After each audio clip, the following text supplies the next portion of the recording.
All right, former President Donald Trump was in Atlanta today for a fundraiser. He was asked by reporters about the election interference case and Fani Willis. Here's what he said. Well, I think that case has been totally discredited. It was a money-making scheme on behalf of her and her lover, Wade, Mr. and Mrs. Wade. And I think the case has been totally discredited, I would hope. It seems to be. And we'll see how that, and the one in New York is totally discredited. Every legal scholar said they have no case. It's a horrible thing, but it's election interference.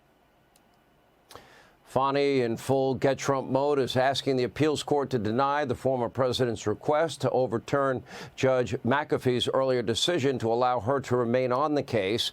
Meanwhile, Fani Willis may be in some additional legal trouble. According to a new report, the DOJ has now uncovered inconsistencies in Willis's use of federal grant money. And in Washington, well, Chairman of the House Judiciary Committee and James Comer of the Oversight Committee, they have threatened to hold Garland in contempt of Congress after the DOJ refused to turn over subpoenaed recordings of special counsel Hur's interview with Joe Biden. Here now with more, House Judiciary Committee Chairman Jim Jordan. Let's start with that last part first. Merrick Garland had till noon on Monday to turn over the interview, the transcripts, the videos, whatever they had, of Robert Hur's interview with Joe Biden. He failed to comply with it. A guy by the name of Peter Navarro is now spending 4 months in prison for contempt of Congress. Yeah, so never forget the facts here. Robert Hur's report said that Joe Biden knowingly kept and disclosed classified information. He said that the reason he did that, at page 231, Joe Biden had strong motivations to ignore classified procedures because he was writing a book for which he got paid $8 million. So we have motive, 8 million reasons why. We have motive. We have the elements of the crime being met. He knew the facts. He disclosed it, and he kept that information.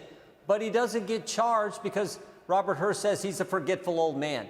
So we think it's incumbent upon the Justice Department to give us all that evidence. We would like to hear the audio tapes. And frankly, I think the American people would like to know here 6 months before the most important election we have, who's going to be our next commander-in-chief.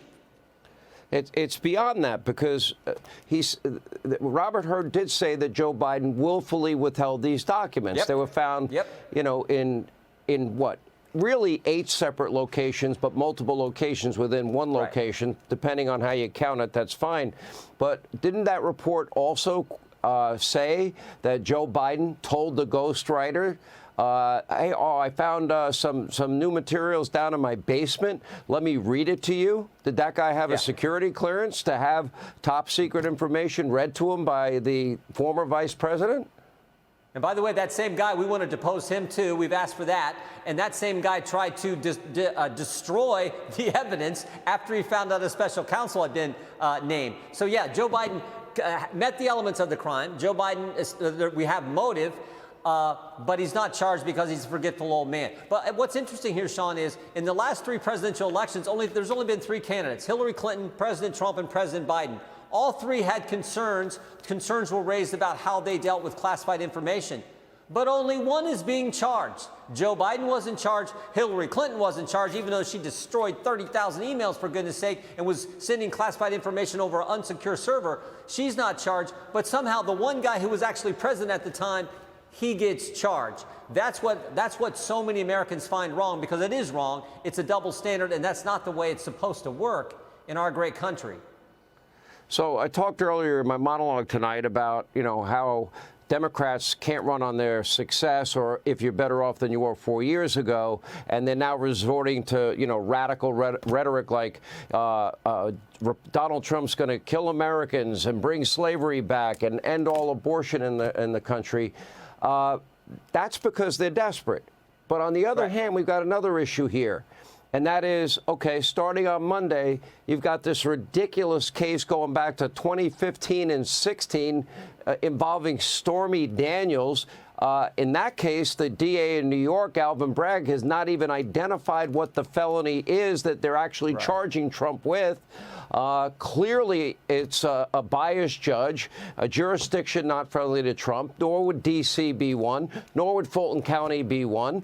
And at what point do we say, wait a minute, This is April. We got an election in November.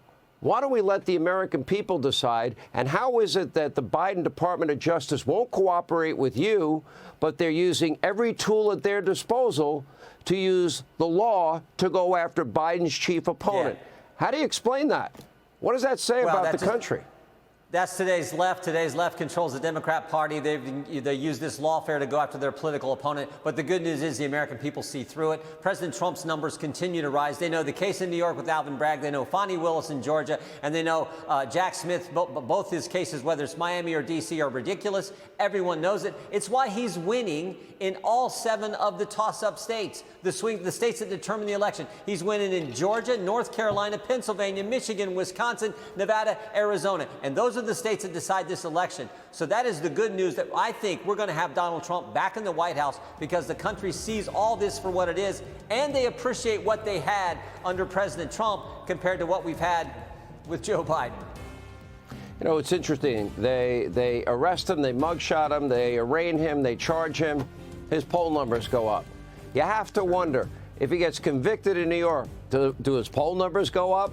So far, he defies all conventional political gravity. It would not shock me. Jim Jordan, thank you.